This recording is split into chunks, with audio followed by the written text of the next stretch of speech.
Assalamualaikum warahmatullahi wabarakatuh, sahabat Posko Media. Hari ini kita kembali lagi di Posko Berdialog, podcast kita bersama Malang Posko Media, yang kita akan berdialog bersama tamu-tamu istimewa kita. Pada hari ini kita kedatangan komisioner Komisi Pemilihan Umum di Malang Raya. Kita akan ngomong persiapan pelaksanaan Pilkada serentak pada tanggal 27 November 2024. Karena ini baru pertama kali kita mengadakan serentak, kita juga perlu berbicara bagaimana persiapan-persiapan terkait dengan pelaksanaan Pilkada di Malang Raya. Telah hadir di studio kita ada Mas Ali Akbar, komisioner dari KPU Kota Malang. Assalamualaikum Mas Ali. Assalamualaikum warahmatullahi wabarakatuh. Terima kasih atas kehadirannya. Di studio juga sudah hadir Mas Marhendra Pramudia Mahardika, yang biasa kita panggil Mas Dika. Assalamualaikum Mas. Waalaikumsalam. Terima kasih sudah hadir di Malang Posko Media. Ini podcast kita yang biasanya kita berdialog Mas terkait dengan isu-isu yang strategis, hal-hal yang biasanya rame jadi perbincangan. Nah, apalagi sekarang sudah pilkada, hanya tinggal menghitung hari ke depan, karena kampanye sudah tinggal menyisakan beberapa hari lagi ke depan sudah kampanye akan berakhir, sehingga saya yakin pelaksanaan persiapan pilkada di Malang Raya akan semakin padat. Tapi alhamdulillah para komisioner bisa menyempatkan waktu untuk hadir di Posko Berdialog. Kita ke Mas Ali dulu ya Mas Dika ya. Mas Ali, bagaimana persiapan pelaksanaan Pilkada? Karena debat ini sudah selesai 3 kali digelar oleh KPU Kota Malang. Persiapan-persiapan yang saat ini dilakukan sampai dengan seperti apa, sudah bagaimana distribusi, pengadaan surat suara, bagaimana Mas Ali? Terima kasih. Jadi langsung saja bahwa kita hari ini kita sudah mempersiapkan segala macam. Pertama, pendistribusian logistik. Jadi pendistribusian logistik itu nanti akan kita mulai tanggal 23, mulai pagi kita akan apel siaga kesiapsiagaan logistik, pendistribusian logistik. Itu kita akan apel di Rampal yang pertama itu, dan nanti akan sampai H-1 di TPS masing-masing sekota Malang. Jumlah TPS-nya? Jumlah TPS ada 1188. 1188. Nah, itu nanti akan kita distribusikan sampai H-1. Lalu di tanggal 23 itu pula kita juga akan melaksanakan apel kesiapsiagaan Badan Ad Hoc dalam rangka mensukseskan pilkada ini. Terutamanya nanti di tanggal 23 itu persis di tanggal 23.5 di jam 23.59 itu akan kita seremonialkan apel tersebut di tataran kota terkait penertiban APK. Sampai di tanggal 24 pagi seluruh di kecamatan sampai di kelurahan akan mengadakan apel tersebut sekaligus pembersihan atau penertiban APK. Karena itulah yang harus kita kawal terkait masa tenang. Ada 2 agenda tersebut dalam rangka mensukseskan utamanya logistik, pendistribusian logistik, dan yang kedua penertiban APK. Itu. Ya. Ini biasanya di masa tenang yang tidak tenang sebenarnya. Ini masa tenang yang tidak tenang sebenarnya. Tidak tenang bagi KPU bagaimana mempersiapkan, apalagi para pasangan calon yang semakin tidak tenang ketika di masa tenang. Ini ini memang yang paling jadi sorotan ketika masa tenang adalah APK.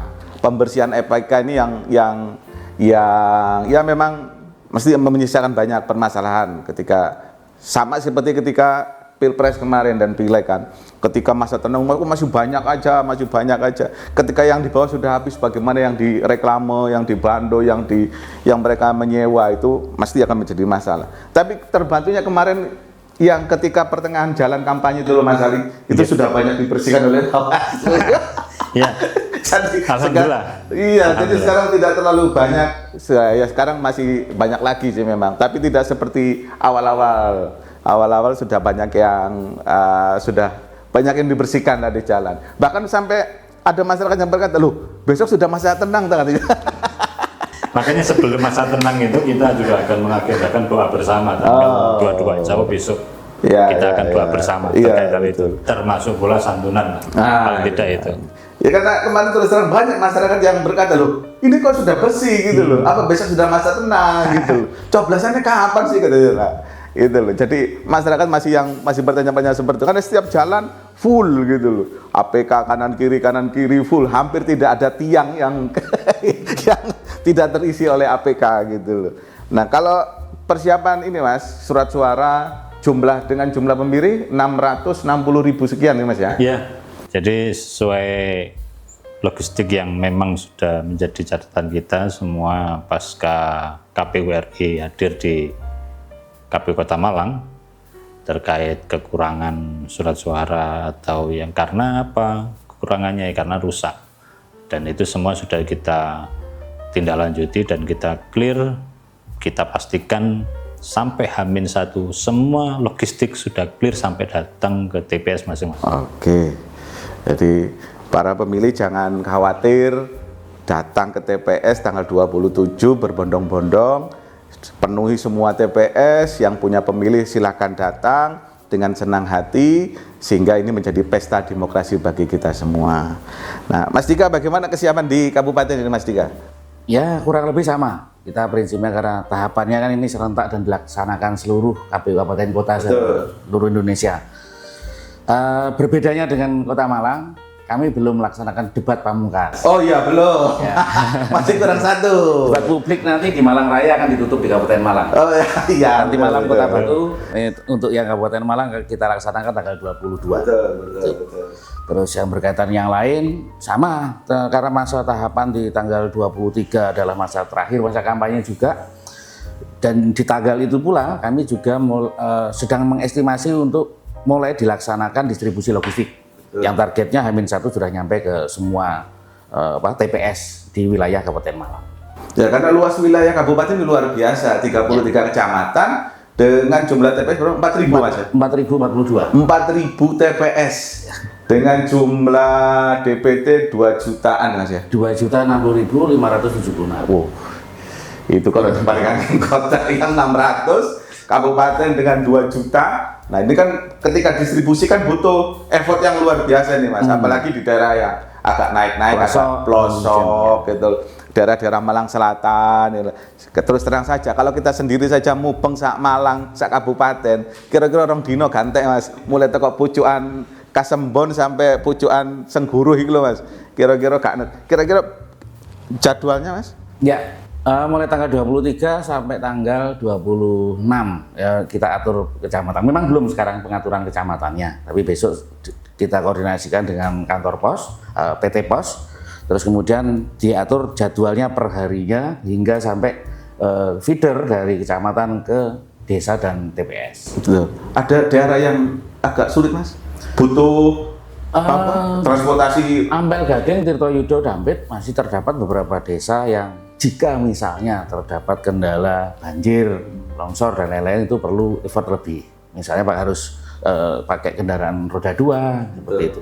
Tapi informasi sementara masih bisa tercover semua per saat ini. Ya, kan, semoga tidak ada kendala. Iya, ketika cuaca. Di Pilpres itu kan sempat pakai kapal ya Mas untuk motor. Oh, kayak kapal nggak ada. Apa? Lewat nyabrang itu loh Mas. Oh, yang nyebrang sungai. Nyebrang sungai itu. Ya. Harus pakai nyebrang sungai, kemudian dibawa pakai sepeda motor. Ya. Karena luas wilayah kabupaten yang luar biasa gitu. Dan beragam kondisinya. Betul. Karena di kabupaten punya pantai, punya gunung. Itu kan punya semua. Wilayah yang kalau Kota Malang enak, datar semua wilayahnya. 5 kecamatan masih bisa dijangkau dengan dengan kendaraan. Kalau di kabupaten untuk distribusi berarti kerjasama dengan PT Pos. Dengan PT Pos. Seperti kemarin saat pemilu 2024. Oh, itu lebih enteng lagi mas tugasnya mas ya. Ada pembagian tugas. Betul. Kalau kota enggak pakai PT Pos mas ya. Cukup karena wilayah jangkauannya masih bisa dijangkau dengan sewa truk, truk engkel bisa masuk semua gitu. Kalau kabupaten butuh manajemen yang luar biasa dengan 33 kecamatan dan 4.000 TPS. Saya kita nggak bisa bayangin misalnya apel badan ad hoc dengan jumlah 4.000 TPS dikali 7 KPPS, 2 petugas. Nah, itu kalau diapelkan stadion Kanjuruhan nggak cukup itu mas.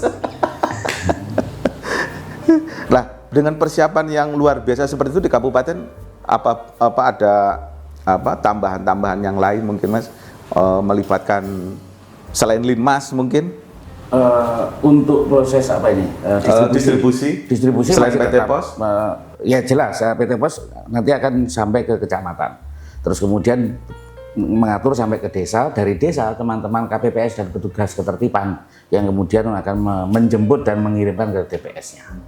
Seperti itu. Nah itu karena jumlahnya ini kan tinggi ya mas di Kabupaten Malang itu untuk penyediaan logistik. Sampai saat ini kemarin laporan di sekitar tanggal 16 itu sudah selesai proses sortir, lipat, dan kemudian esoknya mulai kita sudah masuk ke setting dan packing sampai targetnya tanggal 20 kemarin sudah selesai. Tinggal finishing dan finalisasi saja, terus kemudian nanti untuk persiapan penyebaran distribusinya. Salah satu yang perlu diantisipasi kan hujan mas. Betul. Ada kriteria untuk TPS nantinya? TPS jelas nanti selain inklusi dan lain-lain, artinya dapat diakses oleh semua pemilih dalam kondisi apapun, juga tentu posisinya yang bebas banjir. Betul. Ini musim penghujan. Jika memungkinkan ada di gedung permanen, gedung sekolah atau gedung balai dusun dan lain-lain, kita prioritaskan di sana. Sebisa mungkin kalau dirasa rawan membuat tenda, lebih baik ke gedung permanen. Gedung permanen, ya betul. Karena memang situasinya ini yang tidak bisa diprediksi kadang. Terus hujan juga sudah mulai intensitasnya sudah semakin tinggi. Mulai naik, ya. Betul. Ini juga pengaruh pada distribusi nantinya, mas. Kalau dihitung mulai 23 itu sudah cukup waktunya, mas. Kalau di kabupaten itu, mas ya. Jumlah armada ya memang. Oh, jumlah armadanya. Jadi memang dalam satu hari akan menyebar ke beberapa kecamatan sekaligus, terus esoknya menyebar juga. Nah itu, nah ini terkait dengan kesiapan sosialisasi juga pada pemilih gitu loh mas. Bagaimana ini dengan jumlah 2 juta 2.060.500 2 juta pemilih, bagaimana mas tingkat sosialisasi kepada pemilih agar mereka mau datang ke TPS? Sebenarnya sama saja dengan Kota Malang, meskipun jumlah berbeda, tapi kita kan sudah punya ad hoc. Ada PPK di tingkat kecamatan, PPS di tingkat desa dan kelurahan, ada KPPS. Teman-teman PPK juga melakukan kegiatan sosialisasi. Kami juga mendapatkan bantuan dari provinsi, ada sharing anggaran. Teman-teman di tingkat kecamatan mendapat alokasi untuk melakukan kegiatan sosialisasi. Selain juga dari anggaran APBD yang kami terima dari Kabupaten Malang. Artinya ada 5 paket yang dilakukan oleh teman-teman kecamatan, juga di tingkat PPS juga ada paket sosialisasi yang dilaksanakan. Selain dari tingkat kabupaten, kami juga melakukan kegiatan tatap muka dengan berdasar basis pemilihnya. Selain juga dengan dibantu dengan media massa, terus kemudian media sosial, saya kira itu. Dan terakhir, nanti selambatnya H-1 itu kan KPPS kami membagikan C pemberitahuan kepada setiap pemilih. Oh, H-1 itu ya? Ya, paling lambatnya. Itu artinya seluruh pemilih di wilayah Kabupaten Malang saya kira pasti tahu tanggalnya, jadwalnya kapan untuk memilih karena masing-masing sudah menerima undangan. Oke. Kalau di kota gimana Mas Ali? Kalau di kota sosialisasi sama seperti yang ada di Kabupaten Malang, bahwa di tingkat PPK juga melakukan sosialisasi. Pun juga karena kita punya kampus-kampus, kita juga melakukan sosialisasi di kampus serta sekolah. Dan kemarin sudah clear untuk melakukan sosialisasi di kampus dan sekolah. Kalau pemilih kampus gimana ini Mas? Kan banyak banyak mahasiswa luar. Ya. Sudah terdeteksi berapa mahasiswa yang di Malang gitu, barangkali dia sudah punya KTP Malang gitu loh. Jadi kemarin saat sosialisasi di kampus, kita juga bekerjasama atau kita sharing dengan KPU Provinsi juga sudah menyampaikan bahwa terkait kampus paling tidak kita memberikan ruang saat adanya pindah pilih. Dan kemarin sudah dilakukan oleh KPU Kota Malang dan semuanya sudah tercover.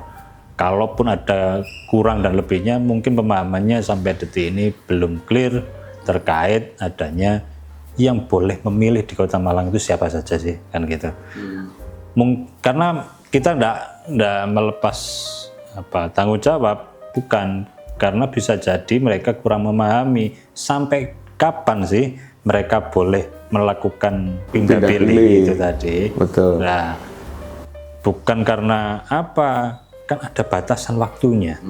Berbeda dengan pemilu-pemilu sebelumnya. Kita ini kan langsung aturannya dari KPU RI. Betul. Dan tahapannya tanggal segini sampai segini itu boleh melakukan pendaftaran pindah pilih. Kalau sudah sampai harinya, tanggalnya sudah, ya sudah lewat. Oh gitu. Ya. Nggak takutnya kan banyak ada daerah di Jawa Timur, mahasiswa malas pulang, tapi tak nyoblos pilgubnya aja di Malang masuk pilkada kotanya nggak dapat, tak ngambil pilgubnya eman misalnya karena punya pilihan gitu. Ya, kemarin juga ada pertanyaan demikian, karena sudah melewati tanggalnya, loh, kenapa kemarin nggak ada cek DPT online atau bagaimana cara, artinya ada effort juga dari calon memilih, gimana sih caranya kalau saya pindah pilih di Kota Malang. Karena itu tidak ada dan sampai tanggalnya habis, ya sudah, mau nggak mau harus pulang sudah. Makanya KPU RI kan juga menggaungkan bahwa tanggal 27 November nanti menjadi hari libur nasional. Hari libur nasional. Nah itu loh sahabat Posko Media. Ini kita sudah ngomong bagaimana persiapan. Nanti di sesi berikutnya kita ngomong bagaimana kesiapan untuk peningkatan partisipasi pemilih di masing-masing TPS, baik di Kota Malang maupun di Kabupaten. Kita kembali setelah ini. Malang Posko Media merupakan sebuah media massa terbesar di Malang Raya yang menyajikan berita teraktual dan informatif yang terjadi di Malang Raya. Malang Posko Media hadir memberi sentuhan milenial di wajah koran dengan desain yang menarik. Hadir dengan berita-berita aktual untuk pembaca setia. Menyajikan informasi berita terhangat di halaman utama, rubrik penulis opini di New Idea, informasi dunia pendidikan, informasi dunia bisnis, serta info menarik di Kabupaten Malang serta Kota Batu. Tak tertinggal berita olahraga dalam rubrik Arema Sport, berita nasional dalam Indonesia 1, halaman kriminal Turn Back Crime, serta berita yang terjadi di Kota Malang. Malang Posko Media juga hadir dalam bentuk digital yang membawahi konten-konten anak muda dengan berbagai program yang dibuat interaktif. malangposkomedia.id menyajikan berita online Malang Raya yang dikelola profesional. Peta kuliner dan promo hotel hingga informasi kecantikan di Malang Raya yang tersaji dalam program Enak-Enak Malang Posko Media. Video berita viral yang dikemas dalam YouTube Malang Posko Media, program Bincang Asik dan Malang Posko Media Podcast dengan tamu nasional dan juga lokal yang membahas tema asik di setiap episodenya. Tak hanya memberikan berita, kami juga hadir untuk mencerdaskan anak bangsa dengan berbagai event seperti guru menulis hingga diklat jurnalistik kepada mahasiswa dan profesi lainnya, serta berbagi makanan gratis untuk masjid-masjid sekitar dalam program Jumat Barokah. Malang Posko Media juga telah menjalin kerjasama dengan menyebarkan pemberitaan yang positif dengan sejumlah kalangan, mulai dari pemerintahan, instansi pendidikan, perbankan, dan pengusaha besar di Malang Raya. Kami, Malang Posko Media, tak akan pernah padam, membawa semangat baru dengan wajah baru sebagai bentuk bahwa kami selalu bertumbuh dan berinovasi dengan perkembangan zaman untuk menembus menjadi media nomor 1 di Malang Raya.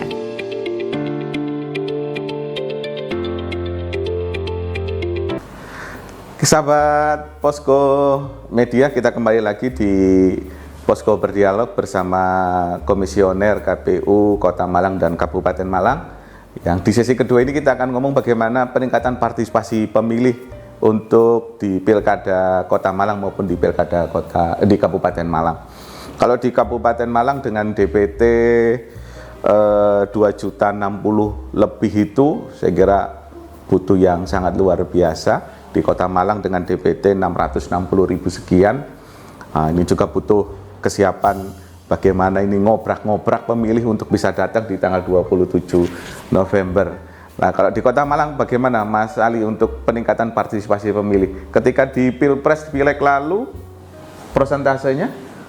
Ya, jadi kita pasca pengundian nomor urut semua bentuk sosialisasi kita lakukan. Baik itu tadi sudah saya sampaikan bahwa ada yang kampus, ada yang sekolah, ada yang sampai komunitas, lembaga, ormas, dan tentu saja dari kalangan mahasiswa. Kita galakkan semuanya dan semuanya sudah clearance di tanggal 20 kemarin bahwa semua tahapan sosialisasi kita di wilayah Kota Malang sudah kita lakukan.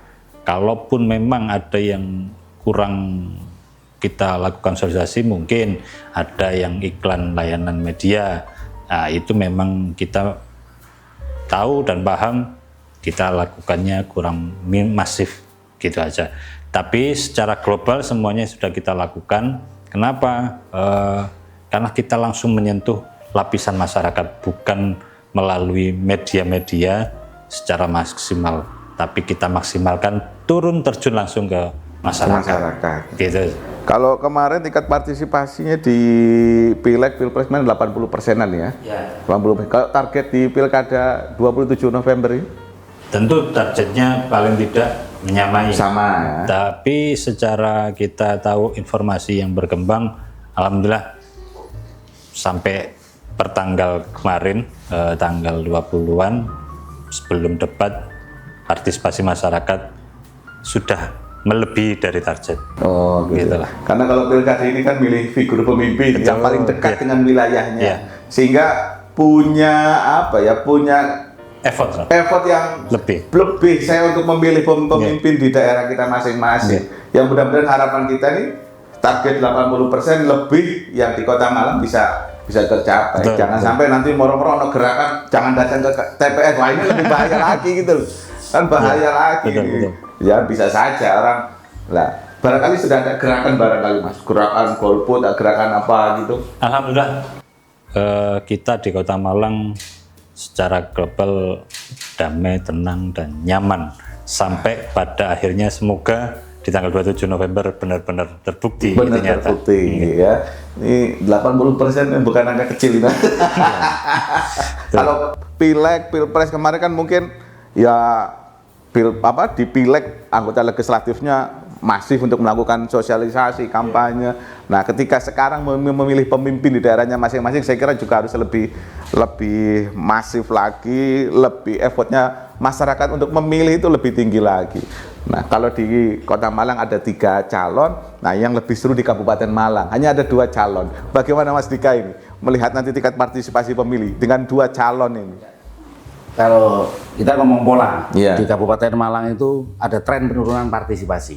Pertama kali kami 2005 itu 68%, 2010 menjadi 59% partisipasi masyarakat, 2015 menjadi 58%.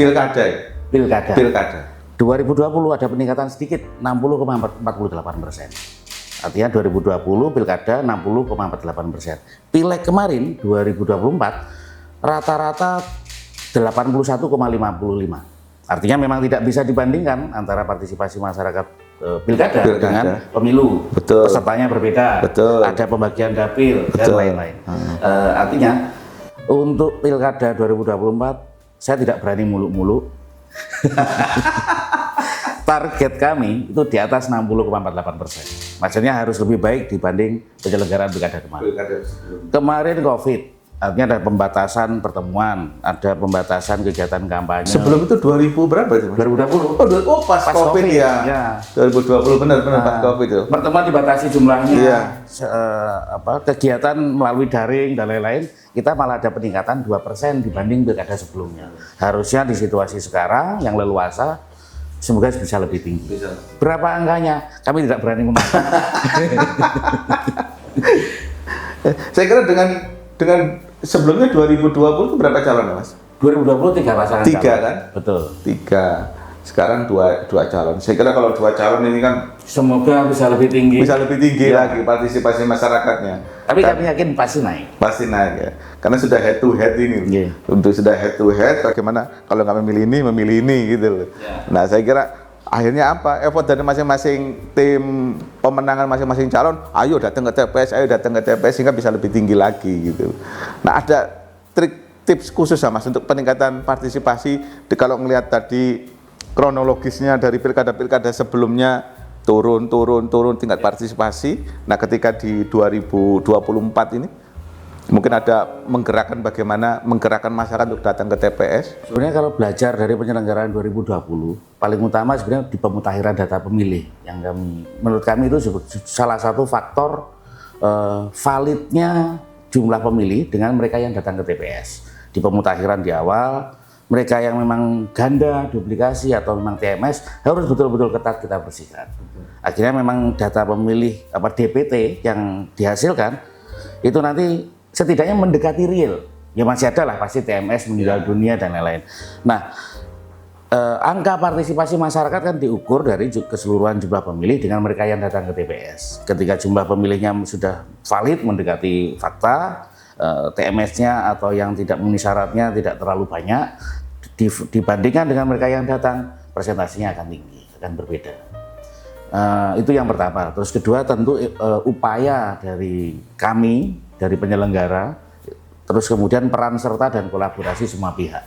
Saya kira partisipasi masyarakat tidak bisa kami klaim harus kami sendiri, itu harus dikerjakan bersama. Dan faktor utama itu pasangan calon. Karena bagaimanapun juga yang menghadirkan ke TPS adalah keyakinan pemilih untuk memilih siapa pasangan calon bupati dan wakil bupati yang menurut dia paling tepat. Paling tepat. Betul.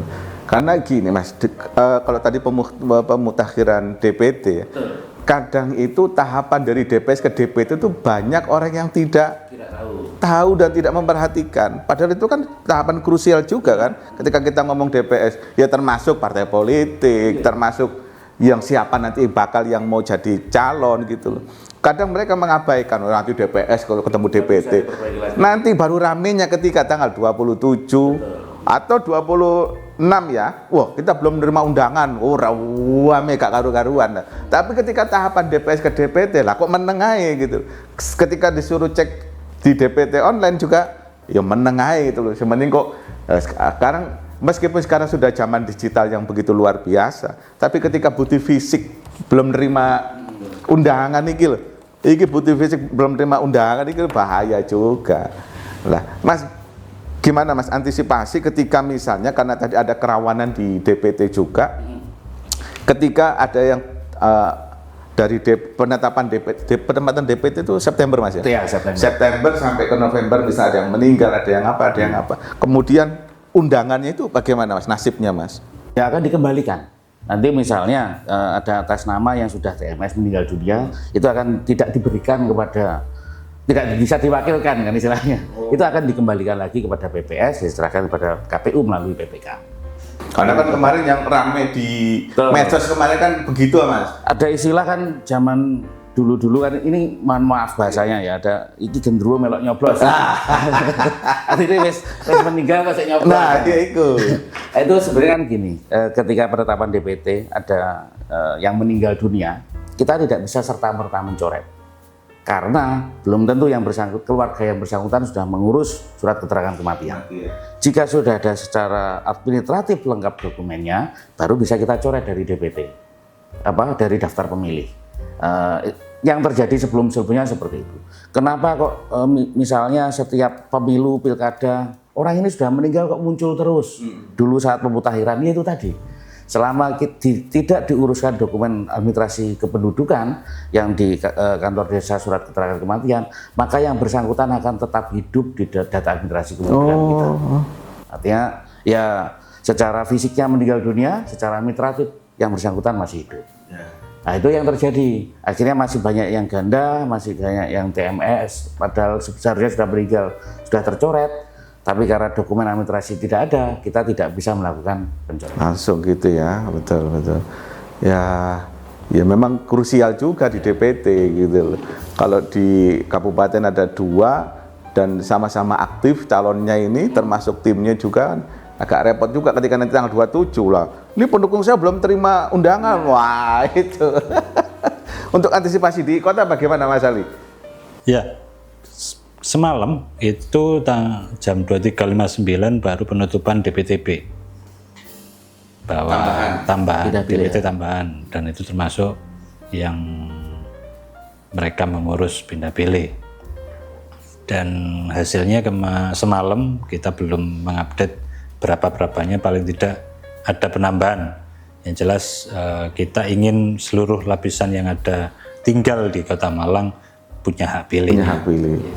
Rata-rata DPTB itu pilgub Mas ya? Ya, kurang lebih pilgub. Ada yang baru mendapatkan tugas kerja di sini. Oh ya. Maka silakan mengurus. Semalam itu selesai. Gitu, ditutup. Itu loh kadang apa tahapan-tahapan begitu masyarakat apa ya? Ngertinya pilkada itu tanggal 27 November ya, gitu. Atau mungkin ngertinya pilkada itu hanya kampanye dan calon. Yang calon itu ya. Nggak tahu mana itu DPT, mana itu logistik itu. Betul. Nanti ramenya ketika pelaksanaan 27 November. Saya tidak terima undangan, saya tidak terima gini. Yang rame lagi diobong-obongi mana sama tim pemenangan masing-masing calon. Woi, gak terima. Itu repotnya kadang mereka juga gak aware dengan tahapan-tahapan yang ada di KPU, apa tahapan-tahapan pilkada kayak begini gitu loh.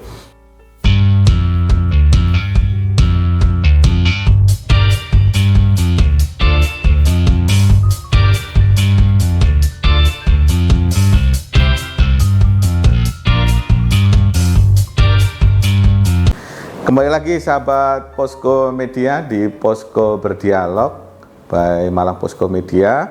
Kita di sesi 3 kembali lagi bicara terkait dengan persiapan pelaksanaan pilkada di Malang Raya. Kita sudah dihadiri oleh dari KPU Kota Malang dan KPU Kabupaten Malang. Mas Ali, ini ketika pelaksanaan nanti di tanggal 27 November, nah ini kan banyak pemilih yang datang di masing-masing TPS.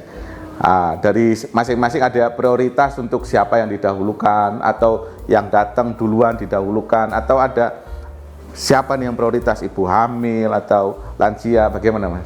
Ya, jadi aturan hari ini, aturan PKPU 17 dan PKPU 18, khususnya di pemungutan itu di 17, bahwa pemilih hadir di TPS semuanya kita layani, karena sebagai slogan kita KPU melayani. Tapi per KPU hari ini terkait pilkada ada yang kita prioritaskan. Pertama yaitu tentu disabilitas, kedua orang hamil dan lansia. Karena prioritasnya itulah, maka setiap pelayanan kita juga akan meminta izin pada pemilih yang hadir awal. Kita mengarahkan pada KPPS agar memprioritaskan disabilitas, orang hamil dan lansia tersebut. Ya memang ya mereka tidak bisa berlama-lama di TPS karena dengan kondisi yang ada, lansia, kemudian ibu hamil. Saya yakin pemilih yang lain juga akan bisa memahami dengan kondisi-kondisi yang ada. Kalau di Kabupaten Malang, jumlah pemilih lansia ini bisa terdeteksi ya Mas? Klasifikasi pemilih bisa, yang baby boomer ke atas. Nah, baby boomer ke atas itu. Ya angkanya saya yang tidak hafal, tapi memang tidak sebanyak klasifikasi generasi Y, X dan milenial. Saya memang coba memang lebih sedikit, tapi tidak hafal jumlahnya. Di antara sekian itu ada memang. Dan pelakunya juga sama, itu saya pikir sama dan bahkan juga dapat dilayani menunjuk pendamping jika memang dibutuhkan. Oh iya. Seperti halnya untuk yang disabilitas yang lain. Iya iya. Mungkin kalau di Kabupaten Malang ya mungkin masih ada Mas ya. Mungkin masih ada yang buta huruf misalnya mungkin masih ada ya dengan kalangan-kalangan yang sudah sepuh-sepuh gitu ya. Tapi kadang yang sepuh-sepuh di Kabupaten Malang meskipun buta huruf tapi kalau soal uang enggak buta Mas. Iki ngerti duwe pira iki. Iya. Iki pira ngerti. Kan buta huruf bukan buta nomor. Bukan buta. Ya kadang kita temui kan, oh iki buta huruf tapi kok sugih. Soal duit karena buta Mas. Oke, Mas terkait dengan disabilitas bagaimana juga Mas untuk apa sarana prasarana mereka sahabat-sahabat kita yang disabilitas untuk memilih di TPS? Fasilitasi untuk disabilitas ada karena memang semangatnya TPS itu harus inklusif, bisa diakses semua pihak, semua kalangan dengan kondisi apapun. Selain pendirian TPS yang harus memenuhi syarat dan dapat diakses siapapun dengan menggunakan kursi roda, dengan menggunakan krek dan lain-lain. Terus ada pendamping yang bisa pernyataan pendamping untuk disabilitas yang membutuhkan bantuan lebih. Boleh menunjuk KPPS, boleh menunjuk satu orang yang dia percaya. Nanti ada surat pernyataan pendampingnya. Terus kemudian ada fasilitasi bentuk alat bantu tunanetra. Bentuknya beragam. Dulu pernah ada aluminium, bisa dari karton. Kalau sekarang saya koreksi, sekarang mika. Yang untuk Pilkada 2024 itu ada mika. Alat bantu tunanetra nanti yang ditempelkan di surat suara di atasnya itu, terus kemudian untuk disentuh, dibaca di situ untuk melihat nomor 1 atau nomor 2 atau nomor 3 seperti itu. Oke. Kalau di kota pun saya kira sama ya untuk fasilitasnya sama semua karena kalau di kota ada sentra-sentra kayak di Janti itu kan masih ada sentra di sana gitu loh. Ya terus terang kami juga kalau jadi wartawan cari momentum yang bagus di mana. Ketika tidak ada TPS yang unik, maka kami mencari yang pemilih yang unik juga gitu. Karena kami itu mesti kalau ngobrol sudah biasa, kita cari yang foto yang paling unik bagaimana. Makanya setiap malam misalnya besok mau coblosan kita mesti akan selalu melakukan perencanaan di mana kira-kira TPS yang unik. Kalau sekarang ada itu Mas di kota barangkali ada unik-unikan TPS atau bagaimana? Kemarin kita sudah menyampaikan ke pleno kita di KPU Kota Malang, memang lebih baiknya untuk menggugah partisipasi pemilu juga melalui itu. TPS unik gitu ya? Betul. Kita lombakan TPS, intinya ada berbagai macam segmen lah. Ya. Ada yang unik, mungkin ada yang tingkat partisipasinya memang benar-benar nyata. Nah, itu kita masih ada gambaran ke sana. Insya Allah akan benar-benar direalisasikan. Iya, kita tuh kalau semangat loh, yang liputan tuh semangat Mas ketika unik kayak begini. Makanya kita setiap kali itu bukan hanya TPS yang dikunjungi oleh calon saja gitu loh. Biasanya didatangin teman-teman brok rame gitu loh. Setelah itu kan teman-teman cari TPS yang unik ada di mana lagi nih gitu. Karena konsumsi gambar mereka kan wah ada yang unik, ada yang apa. Kalau di Kabupaten Malang gimana Mas dengan jumlah 4.000 TPS? Ya, sama saja sebenarnya kan meskipun banyak tapi orangnya juga banyak. Ya, kita akan ada kejutan nanti saya bikin supaya teman-teman KPPS semangat.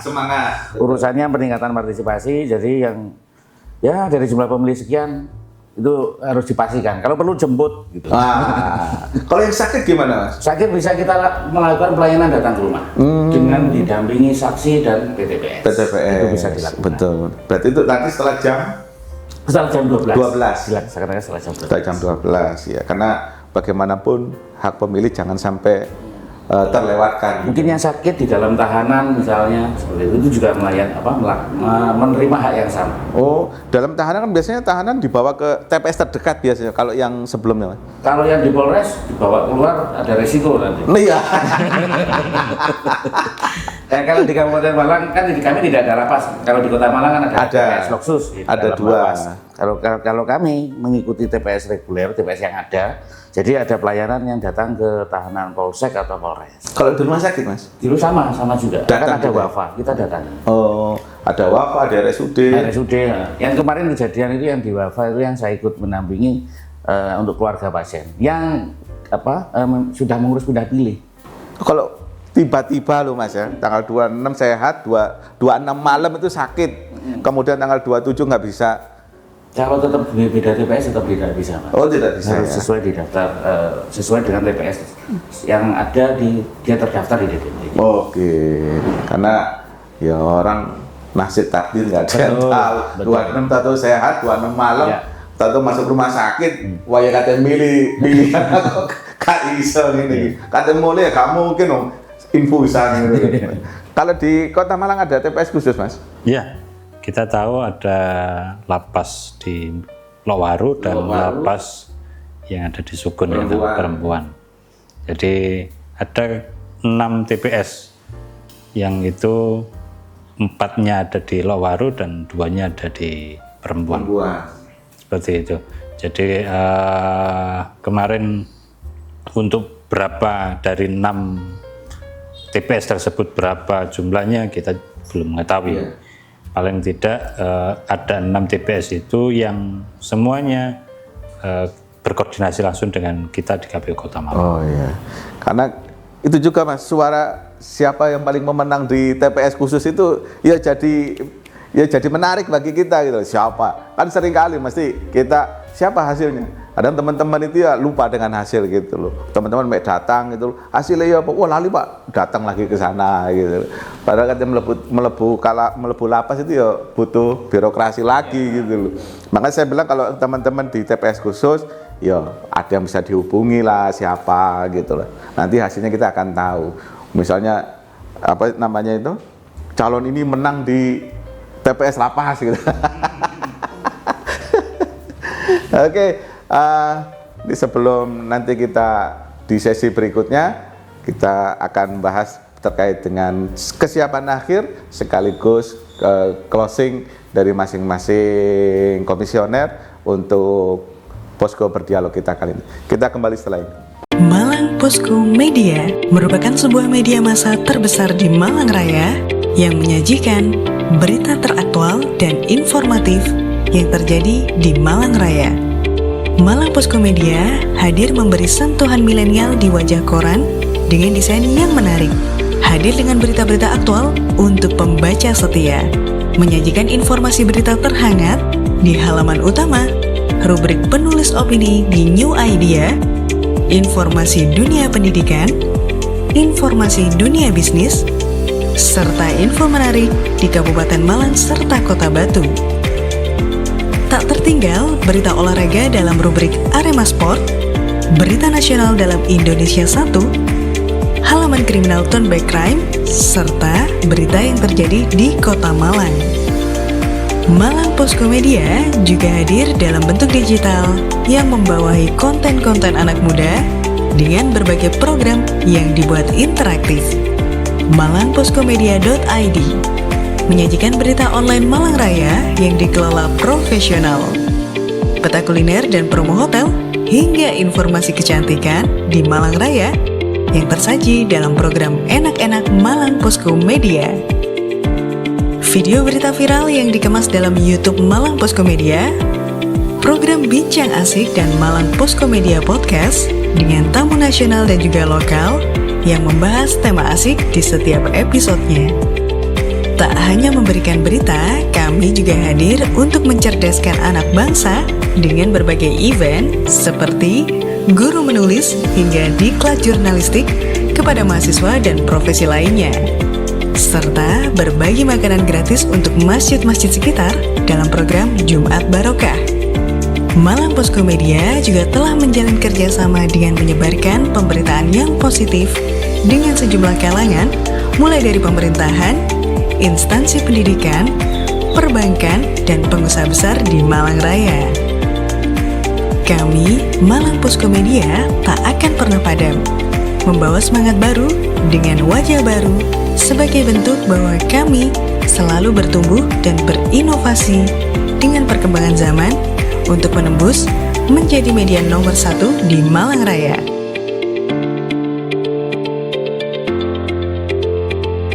Sahabat Posko Media, kembali lagi di Posko Berdialog by Malang Posko Media.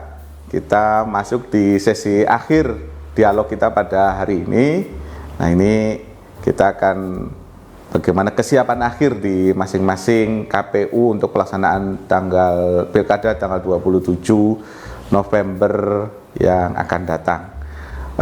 Mas Ali, ini kesiapan akhir dan harapan-harapannya di Pilkada tanggal 27, harapannya kita tetap jangan sampai golput, gunakan hak pilih.